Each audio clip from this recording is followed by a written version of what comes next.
Congratulations on finishing your course. That was some hard work. Now what do I do with it? Is there anyone that will house my course and help me sell it? What if I can get an entire team to help me sell my course that I worked so hard on?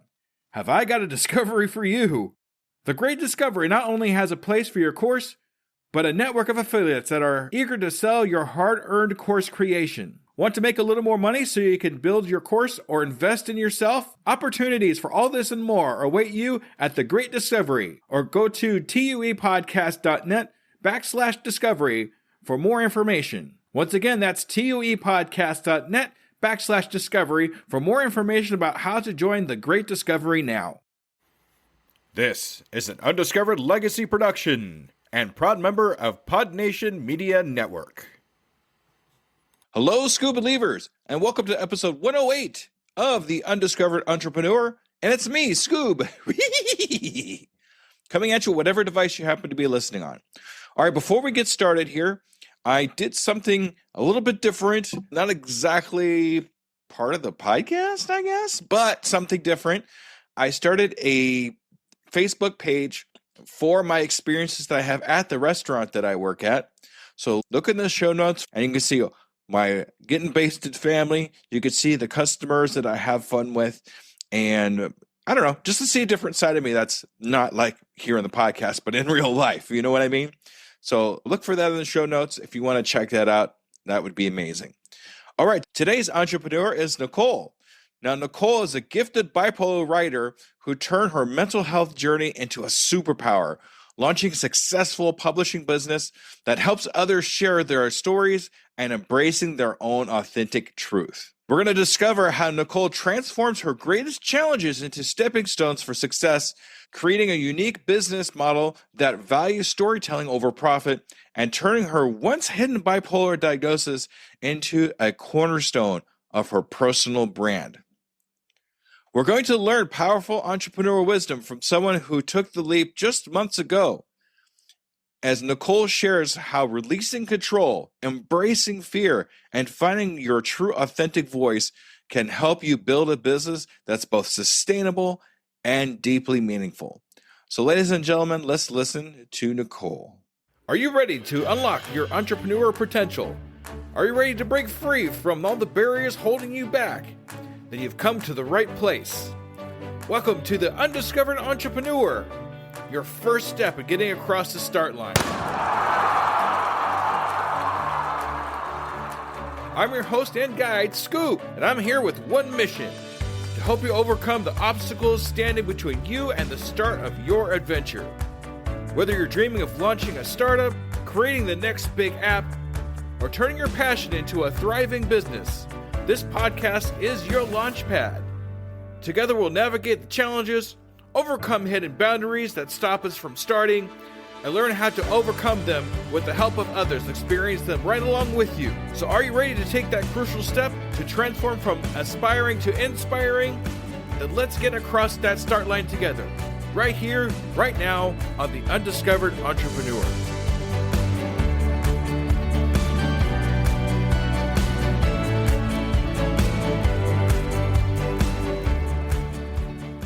Salutations, Skoob believers, and we are here again with another amazing entrepreneur. Today, we're here with Nicole. Hi, Nicole. How are you? I am awesome. How are you? I'm fantastic. Thank you so much for taking the time out of your day to be on the Undiscovered Entrepreneur. We really appreciate having you. Thank you so much for having me. I'm glad for the invitation. All right. So before we start anything, I kind of have a semi-serious question to ask you, okay? Yes. All right, good. Okay, here we go. Are you a Skoob believer? But of course I am. Are you kidding me? My absolute favorite characters, but I don't think I've met a person who could kind of emulate him and imitate him the way you do. Thank you. Oh, and that brings me back to very happy times on a Sunday morning. Thank you. Yeah, absolutely. I'm just glad I can make you smile a little bit. All right, Nicole, what I'd like to do here at the very beginning is get a kind of idea of who you are, what your entrepreneur adventure is, and how you got across the start line in your entrepreneur adventure. Wow. Okay, so I'll start with, you see my tagline up there, the gifted bipolar writer. I go by Nick. I would say that all my family and friends call me Nick. The only time I get called Nicole is by my husband once a year when he might be annoyed with me. After 8 years of marriage, it's once a year. So the gifted bipolar writer, it's my brand. It kind of came about when I got an incredible opportunity at the beginning of 2023 to co-author an anthology. That was only my second guest appearance on a live show, and it was Valentine's Day of 2023. Unfortunately, at that time, my left kneecap was broken in four, and so I was really holed up at home. So that was kind of my social time. When that opportunity came my way, I couldn't believe it. I have always loved to write, but honestly, other than a very detailed email, I can't say that I was pursuing any type of writing. I was working full time. And life takes over, bills, family. I went on to write in that book, and it was called Now What? It was about a time after something so adverse happened in your life. You just didn't know what the next step was. You weren't sure if you want to go back to your old life. And though I went back to work in many ways, I didn't go back to my old life. After a month, I realized that I had a great passion for storytelling and incidentally design. The lady who still draws stick figures. So I decided to open the Gifted Bipolar Writer. And that brand just took off. In many ways, not because the gift is to writing. Writing can be learned. That skill can be honed. The gift for me is the bipolarness. And it took some time for me to embrace that. But once I did, I let it go. It was my permission to fly not just as a businesswoman, but more importantly, as a person. Genuinely believe that we are people before professionals. And I don't see the distinction between a business person and a professional. So 2 months ago, the 6th, oh my goodness, to the date, I took that leap of faith. I walked away from a job in skilled trades I loved, fantastic benefits. And I thought to myself, it's now or never. I had been running the Gifted Bipolar Writer part-time or full-time around my full-time. And I got an opportunity to take a chance, give myself a few months and see if I could do this. And it's been an incredible experience. So many ups and yes, so many challenges. But I have to say the challenges make the wins more rewarding. And in this time now, I've had 62 individuals co-author with me. I co-authored in 11 anthologies myself, 5 of which I published, the last 5. And I learned so much through that process about people and varying personalities, diverse cultures, and honestly, individual reasons for wanting to share stories. Because it is very personal and can be very vulnerable. So it's not just a blanket, let me get published. I want to say I'm a #1 international co-author. I want to put money in the bank. It's much more than that. It is about leaving a legacy. It's about making impact. It's about leaving the world a better place with your imprint. That's amazing. That's awesome. And I love how when we go on our entrepreneur adventure, how it enriches our lives to meet so many amazing people and to have that opportunity to take the best of all the people that we've met and incorporate it in ourselves, because that's what I'd like to do too. If there's something I like about you, Nick, sorry. If there's something I like about you, I'm going to incorporate that into my own personality and make myself a better person. So enriching our lives by being touched by other people is fantastic. And I love how you reframe bipolar as being a gift, more than anything else, because that's it. I mean, it really can be a gift if you do it the right way. And you could use those challenges as stepping stones into something amazing. I couldn't agree more. I honestly feel that thing that you thought was your brokenness is actually, in a way, your superpower. If you can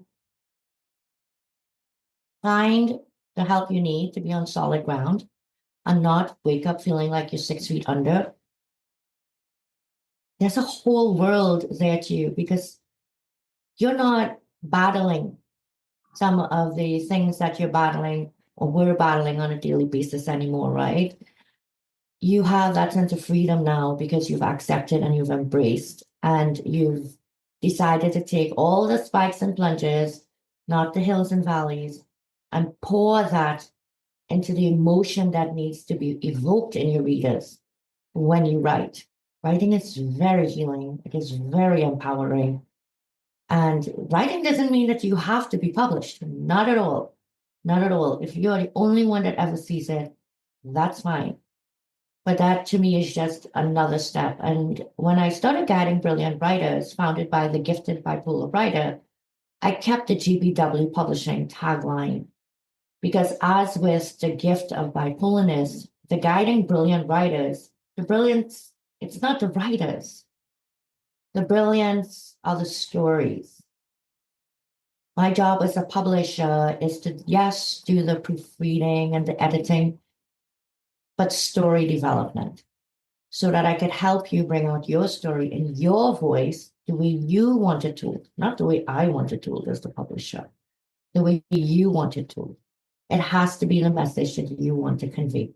And I think I'm building out my own framework. Let's just put it that way. And I'm glad that I am as well. That just lends to my personality. It really does. Well, it's more authentic that way. I agree. And as somebody that is so transparent with her mental illness and just in general, I want that authenticity. I want that realness. I have worked with 2 other publishers and learned a tremendous amount from them. And there are some publishers that like you to stick to the theme of the book almost rigidly, or would share the chapters in a cluster form almost. I don't. I oddly enough enjoy turning the page to a new chapter and getting, wow, a completely different perspective, a completely different style of writing.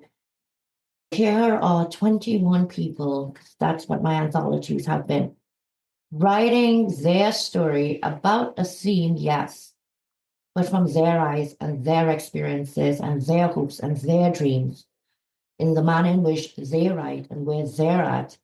I don't want somebody to have a dictionary next to them when they read these stories and get lost in trying to figure out what these 9 big words are on this page. That's not the kind of writing that I would like to support. I want people to come in where they are. And last year I did a trilogy of anthologies, 12 people in each, 36 altogether, including myself. There were at least a dozen who had never written or been published before. And there were some who had been published 20, 30 times. My thought process in that is everybody comes in with a level playing field, because this theme and this experience is unique to this particular project. And I think the learning goes both ways. I really do. I think the more inexperienced writers get an opportunity to learn from more seasoned writers. But what I've noticed is the more seasoned writers are brought back to that feeling of what it was to publish for the first time. Some can become very desensitized to what they do because it becomes less than an art now and more of, if you want to say, a job, because some people do publish to earn money as a job. I think it can be both. But I feel that art and that craft of storytelling is what keeps you motivated. It's what keeps me inspired to keep going with the storytelling and wanting to put people's stories up there. So I'm very, all my goosebumps are up. I'm sorry. I get very emotional when I talk about this because of what it means to me and because of what I want it to mean to each person the first time they step up and own their story. No one has lived it like them. No one would be able to tell it like them. And no ghostwriter is going to be able to write it like them. And am I opposed to ghostwriting? Absolutely not. I've been asked, and I'm sure I will.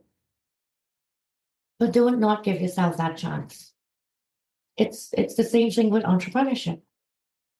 Don't be afraid to give yourself that chance. I mean, understandably, there is some preparation involved. I didn't jump blindly off a cliff, although I hope that if I did, I would drop and roll. But that's the resilient factor. And I believe that we all have that resilience in us. Sometimes taking that step makes you realize how much more resilient you are than you thought you were. That's amazing. What's funny is we kind of get into fear a little bit, and that's actually one of the hurdles of stop that I talk about in my podcast. The 4 hurdles of stop being imposter syndrome, perfectionism, failure, and fear. Fear is a big part of it. It kind of combines all of those into one thing. They're all fears that we come across. So when we talk about starting a new entrepreneur adventure, do you think that's what stops most entrepreneurs from getting started? I do. And I think it's fear of a number of things. It's not fear of one thing. It's that imposter syndrome of, can I do this? It's that there's so much competition out there already. It's what happens if I don't get clients? How will I pay my bills? There are so many fears. And the thing that I want people considering going full-time into entrepreneurship to understand, 1, you don't have to go into it full-time to start. 2, you have every right to feel the way you are feeling. Oh my God, if you weren't fearful to some degree, I would worry you. I mean, you're human. And sometimes fear could be a motivator. And I'm not saying that it's the best motivator, but there will come a time that your achievements and your pride in it will become the motivator. But you have to take the step. And it's okay. That step is small. There'll be days when you will take leaps. There will be days when you take the tiniest steps. And there will be days when you take a step backwards. It happens to me every single day. Am I trying to take the biggest step forward? Yes. Does it always happen? No. At the end of the day, and I do have actually a live podcast, and it's called Nick Never in Control. Because I feel one of the best ways to gain control is accepting that you are not in control of everything going on around you. There are a lot of external factors. Sometimes letting go of control is the best way for you to take control. Letting it go, letting it take its course. It does not mean that you're allowing yourself to be run over, by no means. But there are times when you have to step back and observe and not be the one holding the reins, and that's okay. Come back and hold the reins when you are ready. And I think another part that is important, it's okay to ask for help.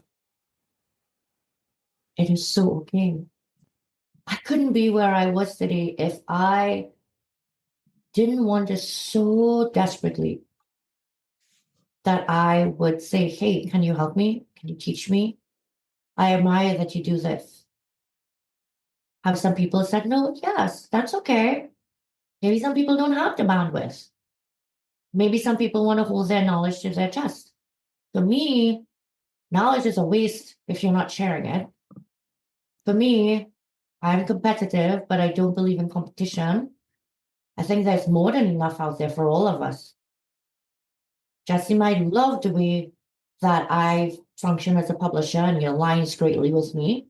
And somebody else may come along and say, she doesn't know what she's doing. I can't stand that woman. Don't stop being you. If you don't embrace you, you can't expect other people to look up to you and want to be a part of. The only way to get buy into your vision is for you to believe your vision. And I say this 2 months into starting my business, my LLC officially, and 2 years into doing this, I didn't start there. I didn't start there. And I still have those occasional days where I want to pull the covers over my head and I don't want to face the 3 meetings and I'm not sure how I'm going to handle a situation or I'm stumped about something. But 2 years ago, I wrote something down and it stayed with me, which is passion plus desire plus action equals results.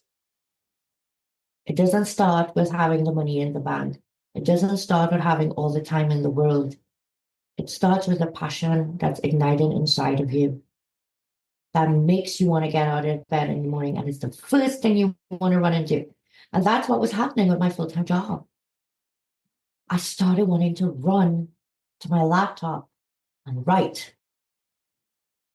And that won over. But take that passion, turn it into a burning desire to the end goal. Visualize, see what it is you want at the end. Okay, wrap that passion and desire together. It will be enough to make you take the action for the first step. And people say it all the time. I live on LinkedIn. DM me. Nicole, Nick, and Galindo. Business page, guiding brilliant writers. Send a DM. I will always answer. If I don't answer right away, you will get an answer. I'm that crazy person that answers to people trying to pitch slap me. I'm like, thank you for the offer, but I'm not interested. I'd rather do that than they come back and pitch slap me 4 more times. And they get the respect enough to know that you're not interested. So I don't have any unanswered DMs, actually. I know that's really weird, but I don't. You got to have the bandwidth to be able to answer any kind of DM. So I'm glad you even answered mine, to be honest with you. But thank you very much. We're not for everybody. That's just the thing, too. I mean, there's going to be people that don't like you, and that's okay. Don't waste your energy on people that don't like you. Just say, hey, I understand you don't like me. You are who you are. I'm not going to change you, and move on. And just move on to the people that do like you. Concentrate on the people that are following you. That way it stays positive. And being able to ask for help, such a huge thing to be able to do. You are not being weak by asking for help. You're actually being brave by asking for help, because you're brave enough to ask for that help. And the only thing that's going to do is enhance what you're doing with somebody else's knowledge, achievements, anything like that comes about in the conversation. You got to be asked for help. And being in control, I mean, there's nothing really we can 100% control. So instead of trying to be stressed about control, let the control go. Let things happen the way they're supposed to happen. We can't control how everything happens in our lives. It just doesn't work that way. So instead of being stressed about it, let's just see what happens next and go from there. It's so much better than, I got to hold on to this. I got to hold on to this. There's times where people will hold on to it so hard, if they lose control, it tears them apart. Let's just relax and just see what happens next. Well said, and I agree. I concur. There is no perfect formula. There's no perfect time. People say there's no perfect time. Start now. You start when you're ready. However, that being said, promise yourself you will start and keep that promise.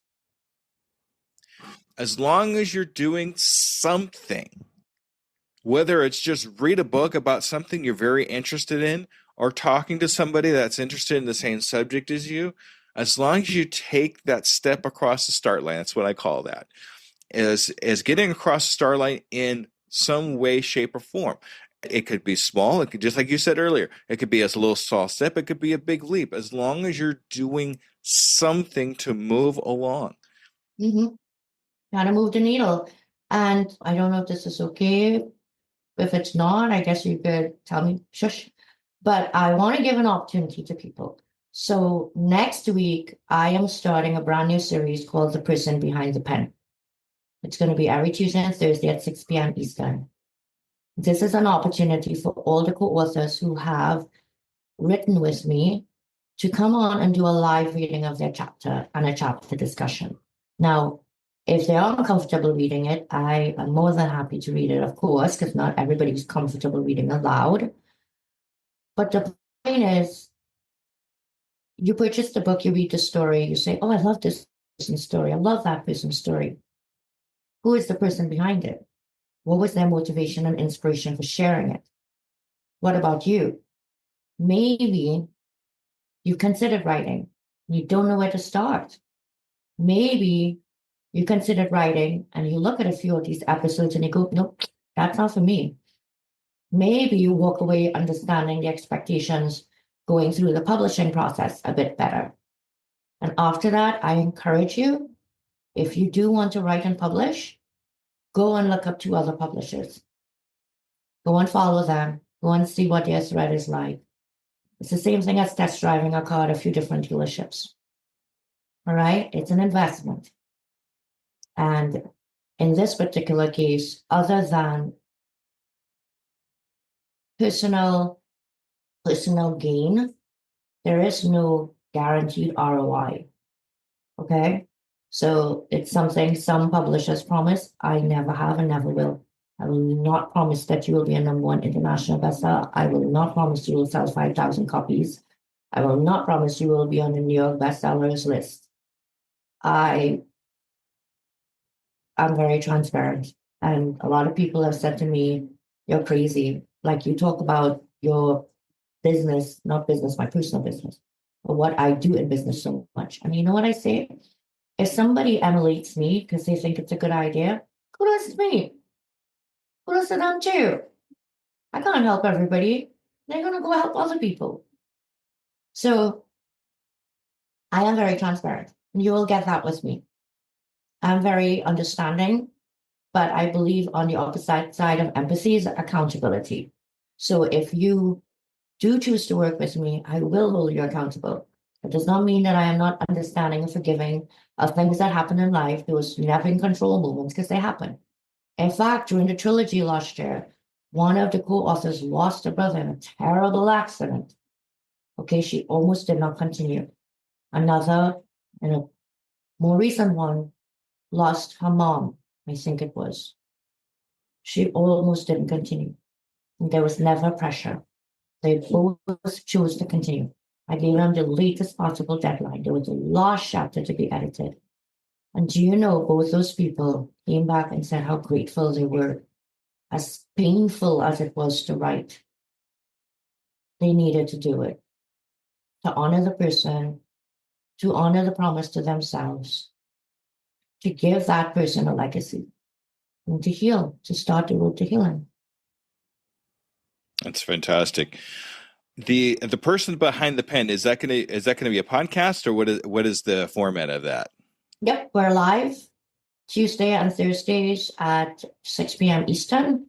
We will be on LinkedIn, Facebook, and YouTube. Fantastic. If there's any kind of link that you could give me to help people go to that, we'll have that in the show notes. Is that okay, Nick?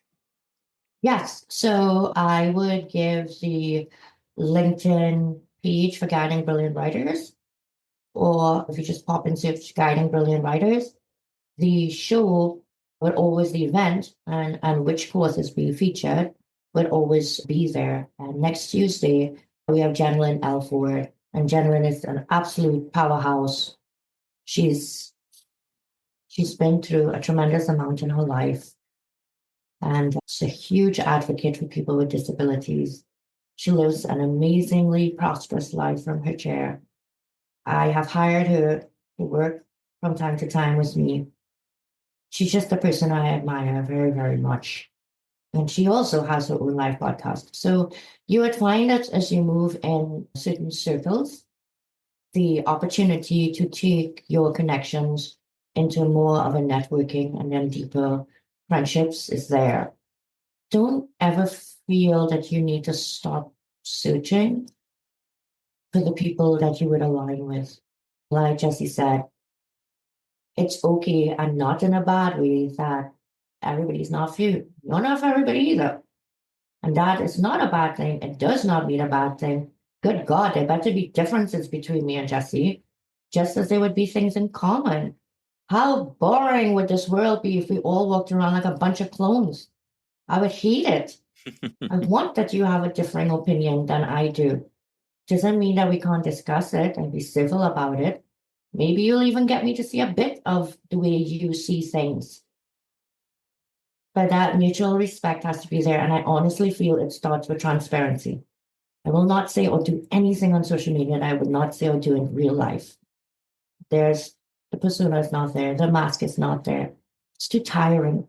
I really do not have time to put a mask on and take it off. I have a lot to do. A lot of people think they have to, but at the same time, it's like it's exhausting to be 2 or 3 different types of people when you need to be just you. And people will like you for who you are and what you do. And the people that don't like you will obviously stay away because they don't like you. So it's just better that way, to be authentic and 100% who you are from the very beginning. Yes. And people throw that word around, it's like a household name these days, authentic. If you follow someone's content closely, after a time, you will get a feel. Always trust your gut. Always trust your gut. Some people need to wear the mask for one reason or the other. And I was that person for a long time with my bipolarness. I just got the help I needed. And I'm not at all embarrassed to say that I take medication. I take 2 antidepressants and a mood stabilizer, more than I ever have. With a general practitioner, it was just an antidepressant because they aren't qualified to treat you the way a psychiatrist is. And that combination of medication has worked so well for me that since October 4th of 2020, yes. And the last day I had a drink, and that was just socially, mind you.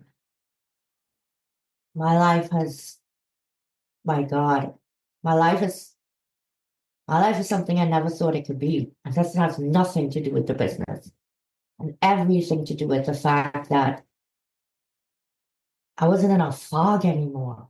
I could see.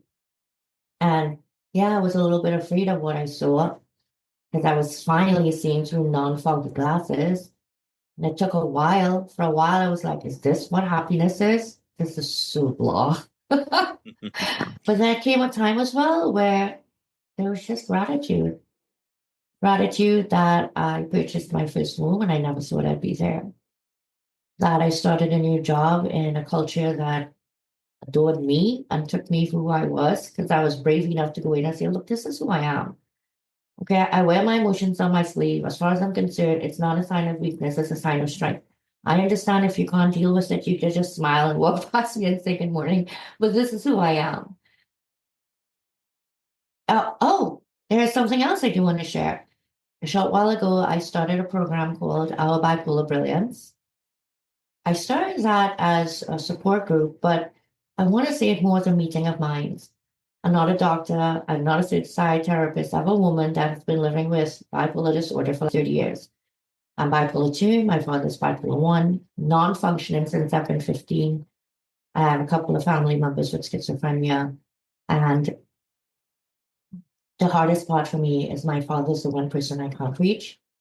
And so many through social media have come to me to talk to me, ask for my phone number to speak to me, feel motivated, inspired, ready to take their life in a different direction. And I wish there was some way for me to follow up with all of them.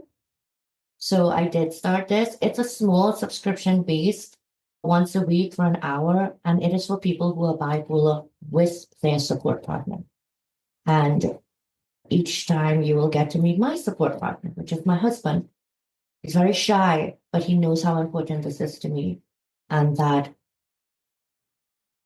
without his love and support, I would not have gotten as far as I've gotten because there have been enough times that I didn't want to be here and I tried to make it so.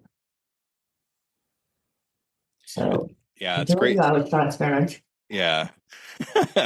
It's great to be able to have that support. If anybody wants to look into that, we'll have a link in the show notes too to look into that. Is that okay? Absolutely. All right. And that page is just our bipolar brilliance. Try to make it simple. That way we remember it, right? So here I want to ask this question. Now, I'm sure you've been asked lots of questions about what's your greatest pitfall, what's the hardest thing you've come across, or anything like that. But I like to put a little bit of a spin on it. And I'd like to know what your hardest pitfall was that you're proud of. What's the one thing where you say, I'm glad I went through that because if I didn't go through that, then this wonderful outcome wouldn't have happened. So do you have anything in mind like that? Good question. I find it right now every day, I become more and more self-aware. I'm not happy with some of the things I see, and that's okay. I'm happy that I'm aware of them to work on them. The biggest thing in all of this is that I was once very close to three other ladies. And when this all started, the first book came out under me as a gifted bipolar writer, but it was a team. And so moving forward, we had planned on opening a publishing company together. Somewhere along the line, that changed. And one of the ladies, brilliant, very educated, said that she wanted to offer it under her company line. At that time, I didn't have a company. I walked away and it hurt a lot, a lot. I love them like sisters. I still wish the absolute best for them.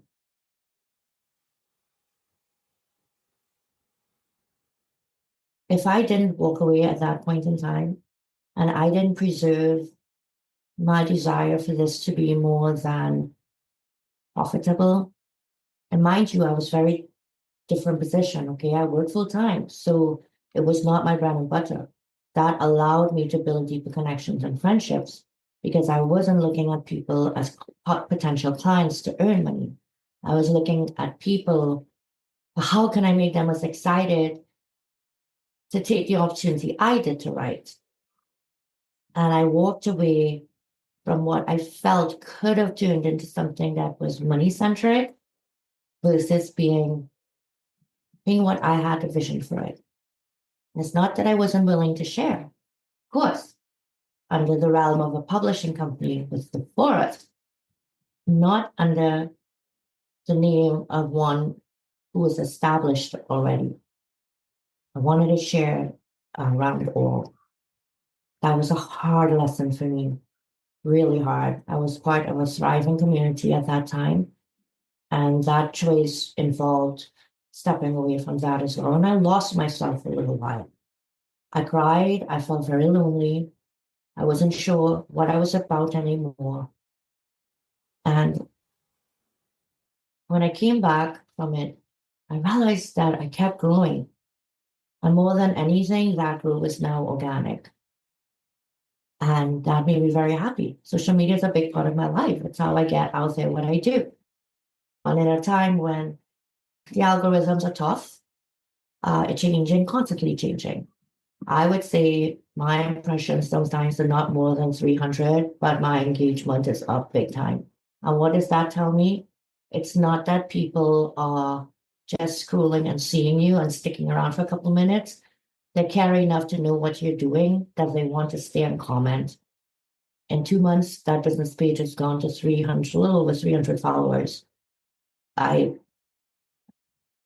grateful, but I honestly feel what you put out into the universe is what comes back to you. And that is not a cocky statement. I used to think about that talking about my successes meant that I was like pompous. I've learned that there's a way you can talk about them genuinely and take the acknowledgement that you deserve and still be humble, but not humble to the point where it feels almost icky, like you're being too humble.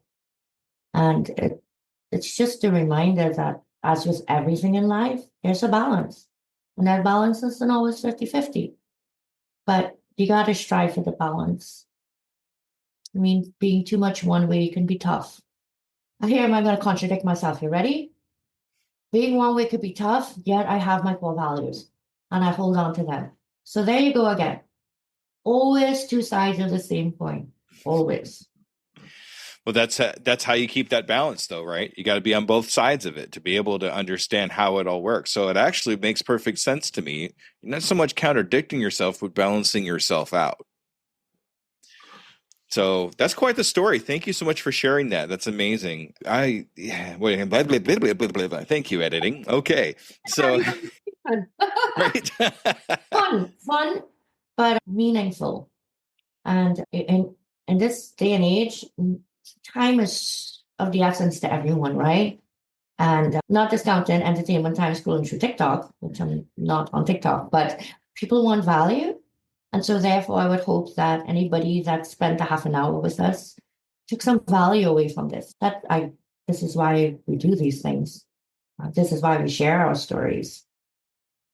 that's right. And it's not so much just the followers, because I'm the same way too. I'm not so much worried about followers as the quality of the people that are there, right? Because the people that are there with us are there for us for a reason, with us for a reason. So we want them to have the highest quality we can. So it's not so much as I have a million bajillion followers, but I have 200 followers that are there because they want to learn from me and they're there to support me in what I'm doing. So yeah, that's exactly what it's about.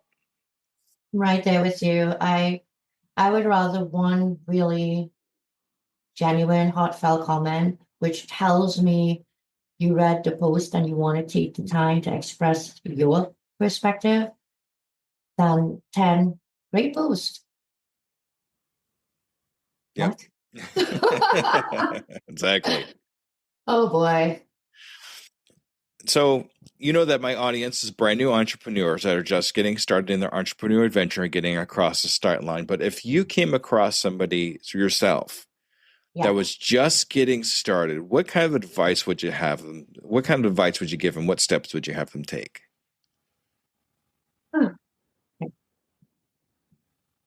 Give yourself some grace. Accept there's going to be an adjustment. Adjusting from full-time employment into full-time entrepreneurship was hard. It still is sometimes. Allow yourself time to process. Understand that the success of your company is not determined by the first client you land. Yes, I understand you have to make money and pay your bills. I do too. But you're laying a foundation, and that does take time. The investment is the capital of your time. If you take the time now to build strong, you will not have to worry that that foundation is going to crack. A lot of times, I feel that where entrepreneurs feel is they mushroom. They go too fast, too high, and then things cave in. And am I scared? Yes, I'm scared. I'm still scared. But I want to give myself the opportunity to do this. I want to say the right way, because you fail forward and you learn as you grow and the process gets refined. So do not be afraid to make the wrong decision. Do not be afraid to make a mistake. Do consider all angles of taking the step, okay? Financially, how it may impact your family, how it will impact you personally. That is an entrepreneur mindset. An entrepreneur mindset is not about, oh, I got burnt out from corporate, I'm going to start a business. I see it all over social media. That is not an entrepreneur mindset. Okay, not wanting to go back to work for somebody is not that either. What it is something burning in you so deeply that starting a business is the only option for you. And that you are willing to put in what it takes to do it, no matter what. People wear, I work 24 hours like a badge. I'm not going to wear burnout like a badge. And I've been there, not with just employment, but just doing this when I've spread myself too thin. So I know I'm throwing a lot at everyone. I have a Calendly. I'll share that with you as well. Somebody wants to spend 15 minutes with me and they feel that something I might have to share may benefit them in some other way, fine. But understand this, I am not coming at you as somebody who's been doing this for 50 years. I am learning everything as I go. I'm tucking away all the information that would serve me and tuning out all the white noise that won't. Probably one of my biggest pieces of advice is this: organize your time and fight hard to stick to it. You need to focus. You need to focus. And that focus does not mean constantly being out there marketing for clients. A lot of times, that's a much smaller part of it. Focus is so important, and focus is the easiest thing to lose when you are no longer on a clock 9 to 5 and you have deadlines. You now have to set your deadlines. And sometimes it's not picking up that phone call from a friend, sending a text saying, I'm in the middle of something, I'll give you back a call. Sometimes it's even saying no to a podcast because you have deliverables for a client. Focus is hard. And yes, it can get lonely. Something people always spoke about, and it can. I'm used to being in an office with 12 people. I spend a lot of time by myself now. And that's why I say give yourself grace. It's going to take time for you to adjust. All right. Fantastic. Thank you so much. Some fantastic advice from Nick. We'll make sure to clip a lot of that out for people to listen to because that was amazing. All right. So I like to do this with all my guests. It's kind of a thing that I like to do. Okay. In 6 months, where do you see you and your company? I'd like to know your 6-month goal for what you have going for yourself. You have this down pat. You seriously are some really, let's not just have an organic conversation. Let's really ask the questions. Wow, 6 months from now. Okay. 6 months from now, I would have had 2 more books out by the first author client I have. I just published his very first book, which is called The Silent Canvas of Psychological Thriller. So I will be there with these background things. There you go. I would have also published my next anthology, We Choose to Be More Than Our Diagnoses.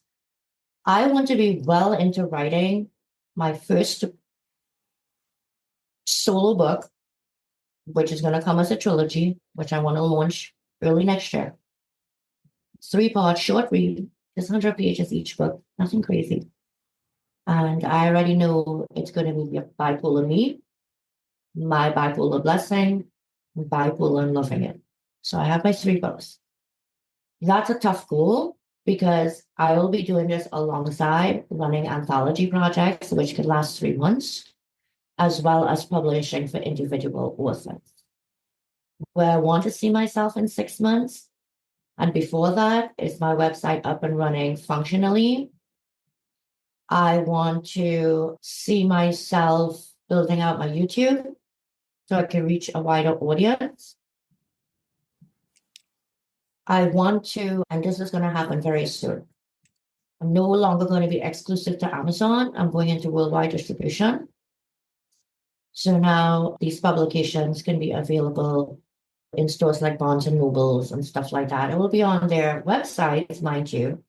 And there's a lot of mythbusters out there in terms of publishing, but that's another episode.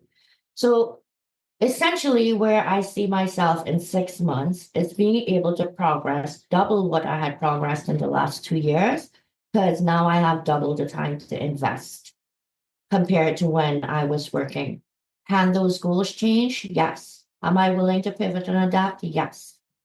But essentially, this company is moving in the direction of being self-sufficient.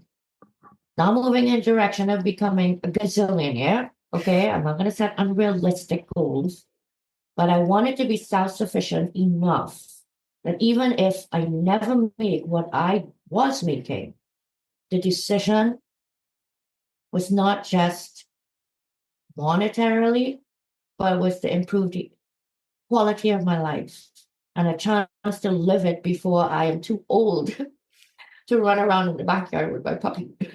Right? So I see tremendous growth professionally and personally. And I hope that as I go, that so many of my friends who supported me, all ships rise with the tide. And I want to bring as many people along with me as I can to earn and find a way to build their companies as well, offer their services. I don't want to get to the top alone. How lonely and boring. I've done that. I've done the boring, lonely, being on the top of my little bipolar North pool. It's not fun. We definitely rise by lifting others. I mean, that's the big thing. So that's Yeah. amazing. So what I got here is you want to have your YouTube and your website up and running, 2 books and your solo book, at least the first one out within the next 6 months. Does that sound about right? Yes, that's absolutely correct. Okay. So what I'd like to do with you, Nick, is I'd like to follow up with you with another interview just like this one in 6 months. Yep, in 6 months. And we're going to see if you've accomplished these goals. Is that okay with you? Absolutely, challenge on. All right. Because you're not just accountable. It's not accountable to me, but now accountable to all my Skoob believers out there. Okay. Listen, Scoobs, we got this. We got this. All right. All right, Nick, this is your time to shine. This is a time where I'd like you to advertise yourself. How do we get a hold of you? And if we want to talk to you and all that good stuff. Okay. Ready, set, go. Okay, I'm most active on the LinkedIn platform, guiding brilliant writers. Might be easier to remember than my very complicated name, guiding brilliant writers. You pop on there, you can catch me from there with any other way. My email address is Nick, N-I-C, like my name, the GBW, gifted bipolar writer. Nick the GBW, Nick the GBW at gmail.com. That's it.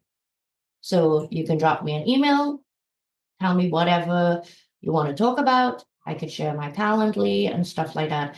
I am on Facebook, I am on Instagram, but LinkedIn is my platform of choice. And as things roll out, I would share my website and my YouTube and stuff like that. Probably, and one of the best ways, and maybe the easiest ways, I would think, is attend a live show. The person behind the pen, Tuesdays and Thursdays, 6 p.m. You will see if you go and search events in LinkedIn, you'll see it. Because LinkedIn has all the events that are out there, right? The person behind the pen. All right. All right, Nick. Thank you so much. This has been absolutely an inspiring episode. I really appreciate you coming on the Undiscovered Entrepreneur. It's been a real treat. Oh, it's been a real treat for me too. What a way to kick off this morning for me. Oh, yes, for both of us. Yeah, All right. it's important. Sometimes as a business owner, you focus so much on the clients, you forget to think about yourself and your progress as well. And it is important that you are reminded. So I thank you for that. And I thank you for being a part of it. All right, Skoob believers, make sure you stay tuned for the wrap up. Okay, everybody. Thank you. Bye-bye. All right, Skoob believer. That was Nicole. What a great episode. That was really inspiring to me how she put things together for herself, even though she had some hurdles. She had some difficulties that she was coming across, but she changed them around. She really turned it on its head and turned it into something absolutely fantastic. But once again, I do have some very valuable takeaways from this. What you once considered the greatest weakness can become the most powerful asset. I mean, Nicole transformed her bipolar diagnosis from a hidden struggle into the foundation of her thriving business, proving that our deepest challenges often hold the keys to our greatest contributions. Taking the entrepreneurial leap isn't just about fearlessness, but about moving forward despite your fears. When you embrace your passion so deeply it becomes the first thing you want to run to each morning, you'll find the courage to build something authentic that will resonate with those who truly need what you can offer. And with that, I want to say thank you very much. Thank you, Nicole. Thank you, Skoob Believers, for being here for another great episode. And I will see you next week. Goodbye, everybody. And there you have it, future entrepreneurs. We've taken another step towards our journey to get across that start line.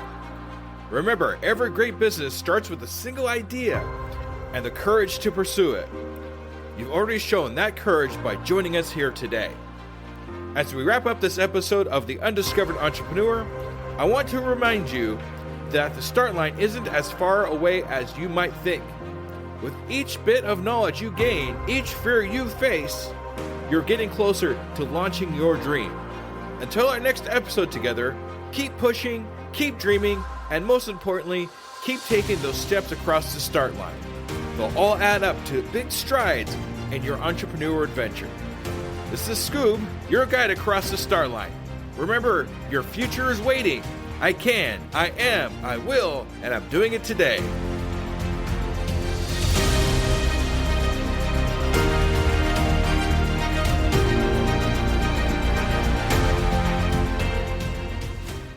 Do you find yourself faltering when speaking in public?